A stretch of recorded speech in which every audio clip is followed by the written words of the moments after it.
Leonardo, welcome to True Talks, sponsored by Contruent.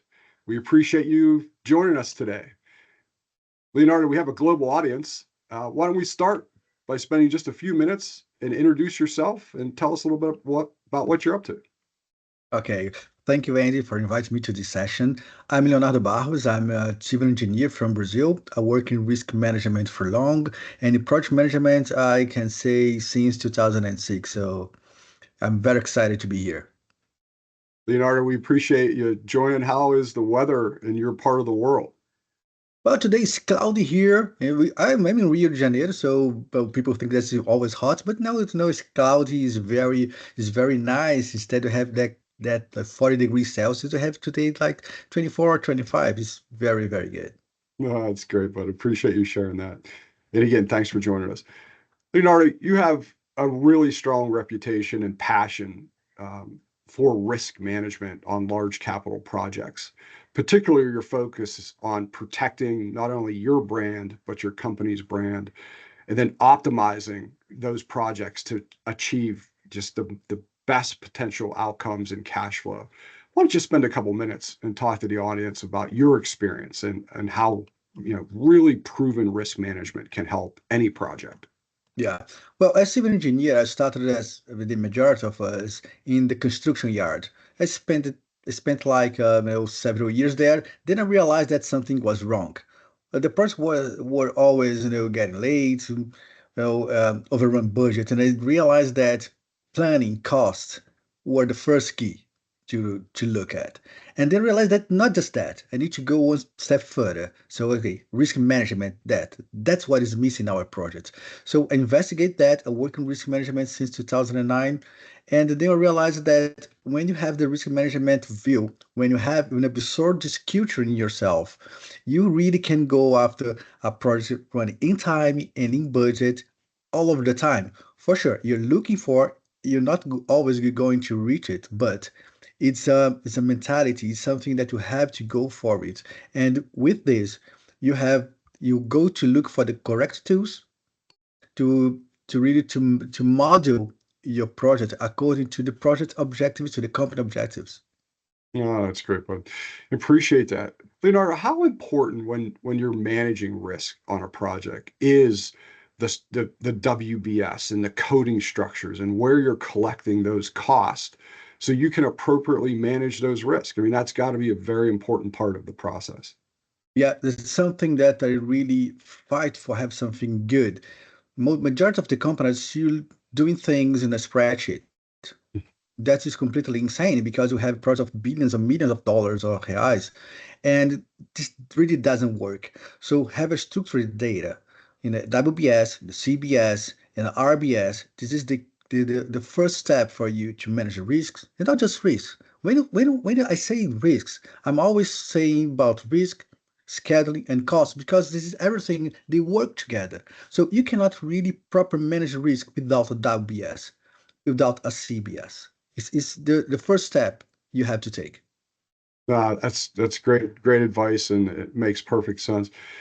Leonardo, talk a bit about the supply chain. I mean, I think in today's world, the world we live in, I mean, there's always a real risk to the supply chain of any project.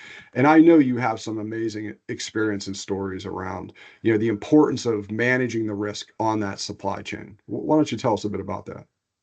As I work with several construction projects, well, I have a lot of contractors and I have a lot of vendors, and they always work together at a certain point when the materials and equipments arrive. So I have bad and good stories of myself. So let's start with a bad one. I had a really loss in 2015, 16 by this one, of 570 million reais. That's something about $100 million. What happened?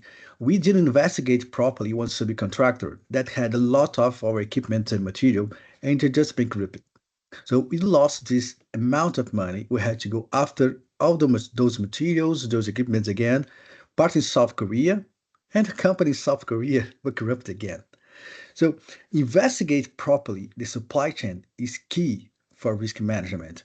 You have to do it since the day one in project. As we are in a global world now, so we buy everything in all over the world. We cannot do things that we did in the past. We have to, since day one, investigate everything. So we have to have the proper softwares, the proper tools to investigate our supply chain since the beginning, how to properly place a contract, how to proper do a good expediting our contracts, everything until you have our goods in the way in the where they have to be. That's great. Great advice. So talk about an opportunity that you had where that risk management was, really benefiting, right? That your project and your organization have benefited from just, really good early detection of risk management. Well, we had one the transmission line project with substations that the initial assessment was for a 4 month delay. So we worked very hard on the risk assessment and ended up with over 30 days anticipation. With this, we could have 140 million reais, upfront payment. That is talking about like 100 million should be like 20 something reais, million reais. So sorry, dollars. So have this money up front, 30 days after, sorry, 30 days before, is gold, is money in the pocket. The shareholders, they were absolutely happy with that. So the company, they continue to do this and they use risk management until today. No, that's amazing. Great story. I guess my next question, and I think you just answered it, right? So from your experience, who is the biggest beneficiary of robust risk management? Is it the owner? Is it the contractor? Is it the financial teams? And I think you said it. It's really all the above. What can you share there from, who benefits most from good risk management? When you have this culture of risk management, you have everyone going to be benefited. So you have the shareholders at the end of the day because you have, a project that will be in budget and in time. So you have the people in the project that work in the project because they have more time to think in all the response they have to think, to implement, to manage properly the risks. You have the contractors and the vendor itself themselves. Why?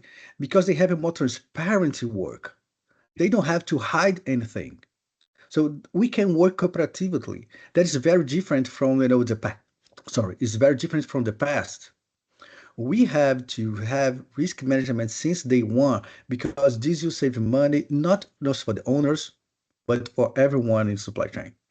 Yeah, that's amazing. And it really just resonates that it's really people, process, and technology, right? The three coming together with that common shared goal of delivering the project on time and on budget. So I think that's great. Leonardo, there's a lot of talk in our industry around artificial intelligence. How do you see AI reshaping the field of risk management? And more importantly, like, are you seeing risk simulations, right? Have you had the opportunity to be able to use a bit of that technology? And if you haven't, like, where do you see that going? Well, AI is everything today. People need to understand that you have to work with AI from now on. You cannot escape from that. So I use AI on a daily basis. The database I use it for risk management. How I do it? Well, we can create a risk register. We set input in an AI and say, hey, tell me, I'm in this industry, so how is it going? Am I covered? How are my response plans? Is everything okay? So it's step one. Until you can reach really the simulation that's a completely autonomous simulation, this will take a while for that one because today's AI is still assisting us in work in make our work better, not really doing the work for us. This is a work in progress, but we are a bit far from that. I can see it. Yeah, for sure. But I think there's endless opportunities for AI, especially.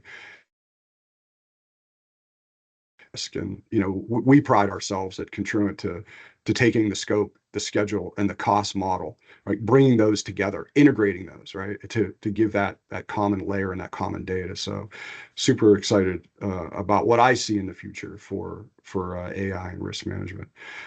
Leonardo, you've been incredibly gracious with your time. Keep up the good work on risk management. It's something that I think more people in the industry need to talk through, and we really appreciate you joining us today. And hopefully, I'll be down to see you here in the future. So thank you. Oh, I appreciate the opportunity, Andy, and let's work together, Let's make our projects much, much more, on time and in budget with risk management.